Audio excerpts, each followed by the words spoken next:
Hey everybody, welcome back. Alright, so in this lesson we're going to look a bit into synthesis. So we're just going to make this horrible sort of sound into much more of a nice sound. We're going to start very sort of basic in this, and then we're going to get sort of more complex as the tutorial goes into sort of more advanced sound design and then automation techniques to go with that sound design and stuff. That's going to come later in the tutorial. This sound is going to be fairly sort of basic. So let's just go into Retrolog. Now, for those using the Tyrell, I'm going to show you how to sort of make this sound first in Retrolog. I still recommend that you follow along and watch, because the way that Retrolog works is almost identical, even though it looks different. It's sort of identical the way in which it works to the Tyrell N6. And then after I've done it in Retrolog, I'll quickly load up the Tyrell N6 and we'll make a very, very similar sound in that synth as well. Okay, so let's get on with it. So if you've seen the beginner tutorial, you'll be a bit familiar with how synthesis works, but I'll just cover it again very basically here. So this here is the main section. This is the oscillator section, and where all the initial sounds are produced. We've got three main oscillators. Then we've got a sub oscillator for just adding bass, basically, which can be in the form of triangle, saw, or square wave. Then we've got a noise oscillator, which we can use to add a bit of brightness to a sound.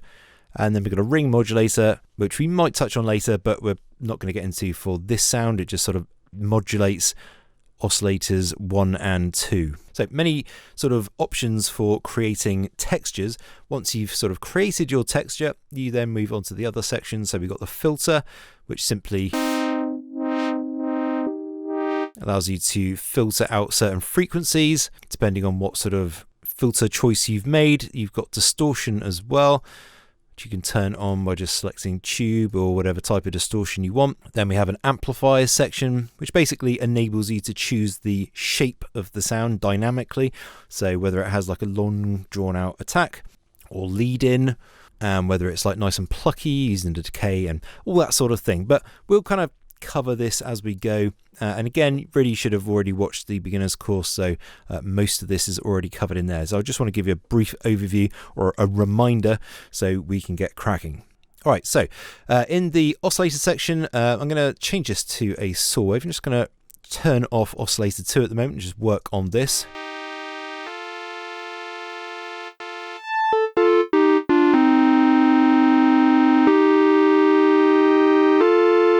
So just sort of changing the tonality of it. When you're on square wave, you do have the shape dial as well, and you only have that on square. You can choose sync, cross, or XOR, which also use the shape control depending on what waveform you're on. But that's fine, so let's just leave it like that for now.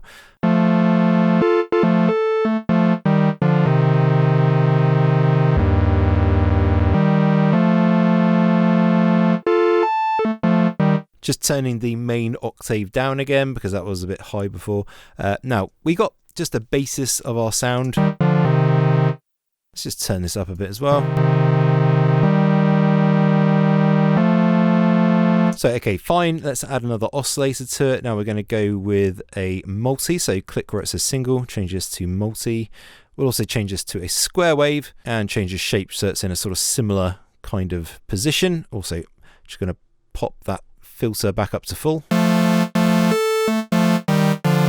But with the multi, what we can do is add more oscillators to it. So we can just raise this up. Let's go somewhere like 5.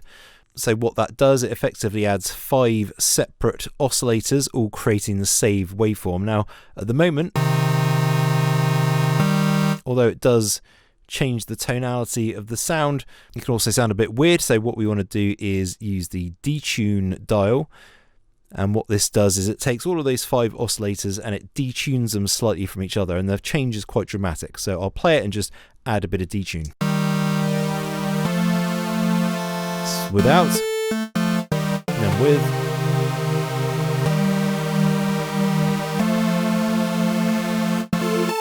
Just going to raise up the octave of this as well, so it's a bit higher. And you can already hear it's a totally sort of different sound to what we had initially with just the one saw wave going on. Okay, so that's fine for now. Let's add a third oscillator. So let's change this to square as well. And let's have this as a multi. And let's go the full amount of oscillators, so that's 8 or 8 voices, and we'll detune it a similar sort of amount, let's say about 13 or 14 cents.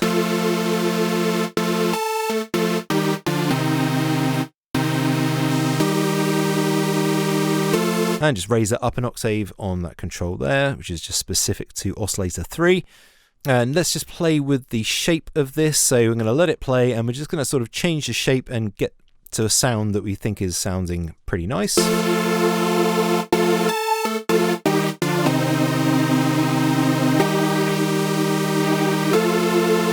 think that's actually quite nice, so we'll leave it on that, so it's on 60%.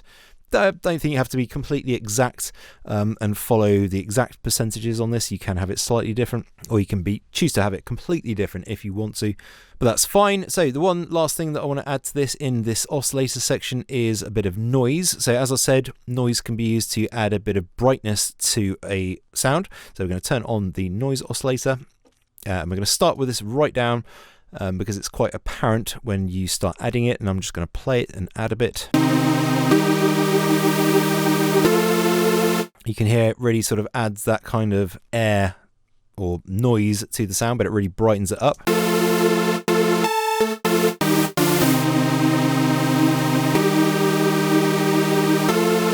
So somewhere about there is pretty good. We don't want too much. You really don't want this to be overpowering.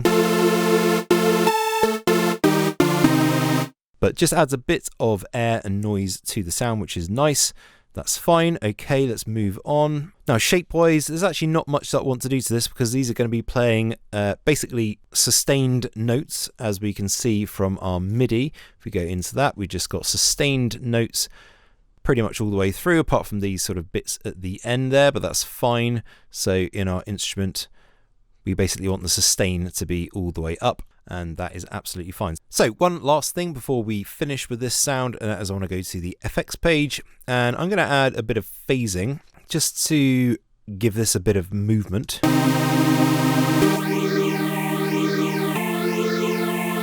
Now obviously you can tell that's just way too much, so first thing we're going to do, we'll leave the mix up for now. I just want to get the speed of this right, so let's just turn this down.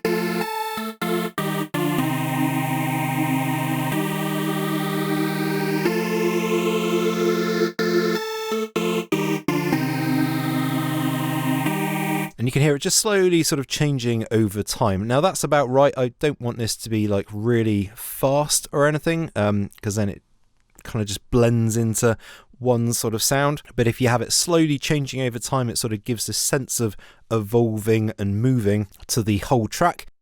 And even though it's quite subtle, once we turn the mix down, it's still going to have that effect. And it's just a good thing to help your tracks kind of keep the interest of the listener.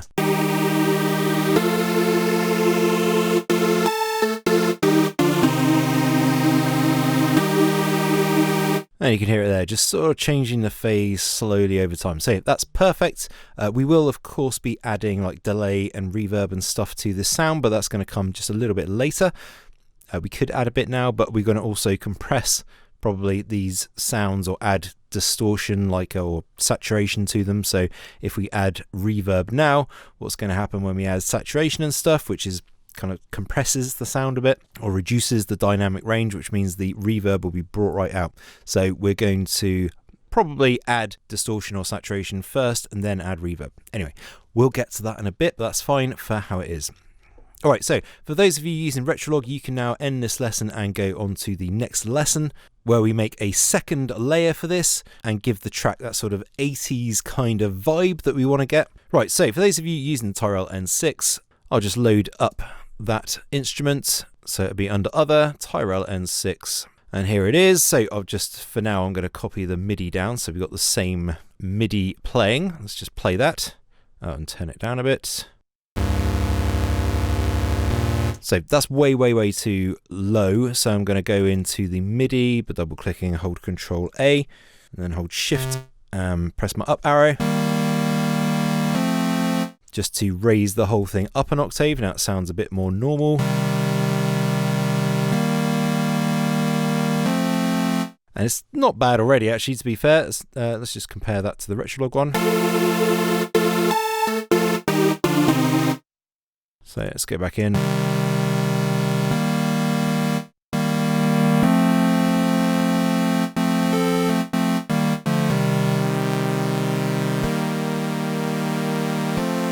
So just messing with the oscillators here, just trying to get the right balance. So just messing with those really until I get the right sort of tonality to it. And we're going to add, so just copy those settings basically. We're going to add a bit of chorus to this. Again, this is going to be pretty full on, so we don't want it too fast.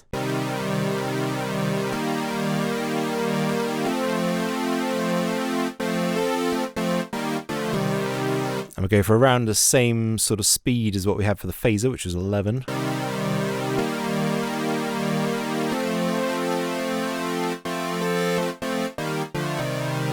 Just turn down the depth a little bit, but that's absolutely fine. Okay, so let's just have a quick comparison. Now, we're not going to get them exactly the same. You can't do that, even though they work in very similar ways. So you've got like the oscillator section. Then after that, you've got your filter, which of course you can use to remove certain frequencies from the actual sound. And then of course you've got your envelopes as well to shape the sound. And in this case, again, you just want the sustain fully up and the release and everything's fine. So even so, it sort of doesn't have some of the controls that Retrolog synth has. So we will, again, try and get it close, but it's not going to be perfect.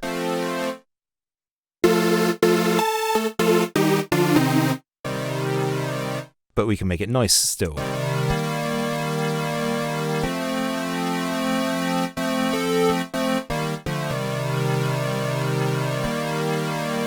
Let's add a bit of noise as well, so we just turn this one up.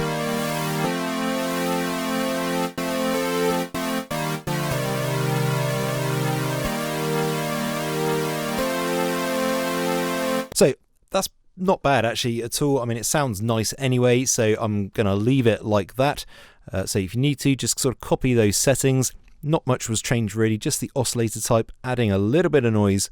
Obviously we changed the whole thing up an octave in the MIDI itself. And we added a bit of chorus, so nothing too groundbreaking there, but we got fairly close, I'd say, and definitely good enough for the track. It doesn't have to sound exact, but yeah, all happy days. So that's it for this lesson. So for you guys using a Tyrell N6 in the next lesson, obviously you'll see that I've still got my Retrolog instrument, but I haven't got the Tyrell. Obviously you just keep your Tyrell one and just carry on using that. All right, thanks very much for watching, guys and girls. I'll see you in the next one.